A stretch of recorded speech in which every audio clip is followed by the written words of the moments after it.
Kirchhoff's rules. Kirchhoff's first rule. The algebraic sum of currents flowing into any junction is zero.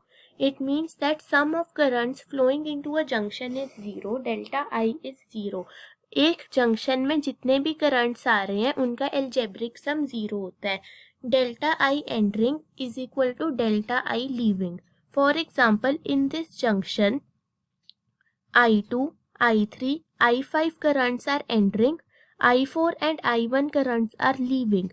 Sum of currents entering, that is I2 plus I3 plus I5, is equal to sum of currents leaving, that is I1 plus I4. This rule is also called the current rule or the junction rule. Kirchhoff's second rule. Algebraic sum of potential differences in a closed loop is zero. It is also known as the voltage rule or loop rule. Electrostatic force is conservative. Conservation of energy के ऊपर based है second rule, and it states that algebraic sum of potential differences encountered in going a closed loop is zero. Delta V is zero in a closed circuit. Next is Wheatstone bridge. Wheatstone bridge is the arrangement of resistors P, Q, R, S in the form of a bridge. Here there are four resistors P, Q, R, S and they are connected to each other. Between the points B and D there is a galvanometer. This arrangement is known as Wheatstone bridge.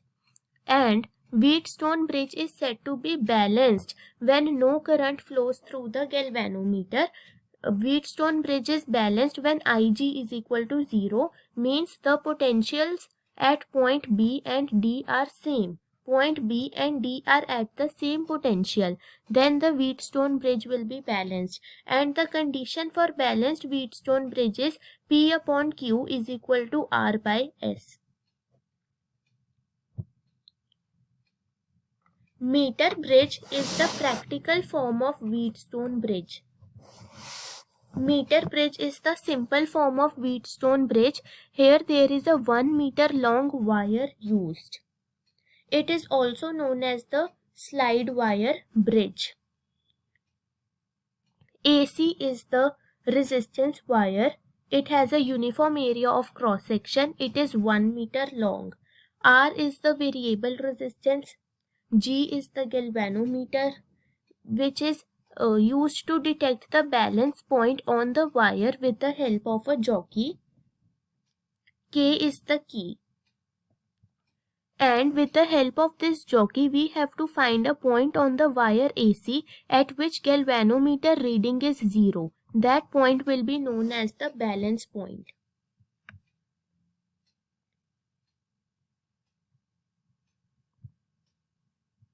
The area of cross section is constant, so the resistance between any two points will be directly proportional to the length.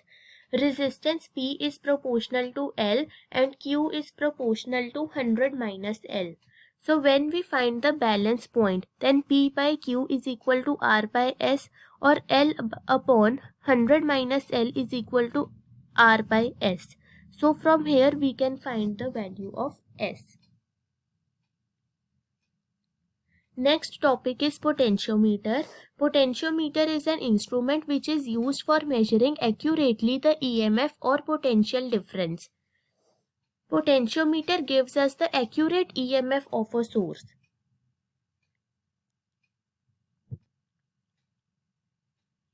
The principle of potentiometer is that the potential difference between any two points of a wire of uniform area of cross section is directly proportional to the length of wire between these two points, provided the current through the wire remains constant. Here we have a wire, a cell, a key, internal resistance, galvanometer and jockey.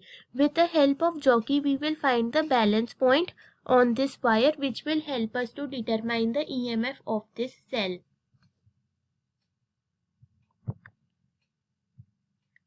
Galvanometer is used to compare the EMFs of two sources or two cells.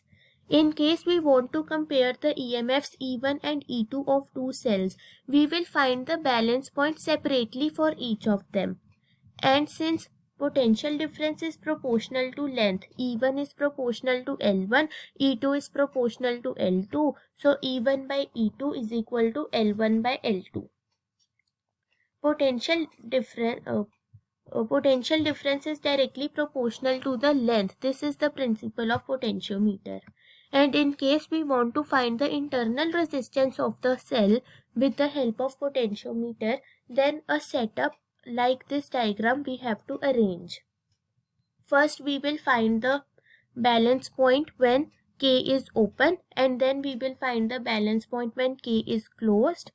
And the formula of internal resistance was E by V minus 1 into R. E is proportional to L1, V is proportional to L2. So by this formula we can find the internal resistance of the cell. Next is electric energy or heat. We can find the electric energy by Joule's law of heating, which says that H is proportional to I square, proportional to R, and proportional to T. So H is proportional to I square RT. Formula of H becomes H is equal to I square R into T is equal to V square T by R is equal to VIT. Units of electric energy will be joule or kilowatt hour. It is the heat generated in a conductor due to the flow of current in it, and it has three formulas. Electric power is the rate of transfer of energy or work done per unit time or energy per unit time. Units of power will be watt, and it also has three formulas: I square R, V square by R, and VI.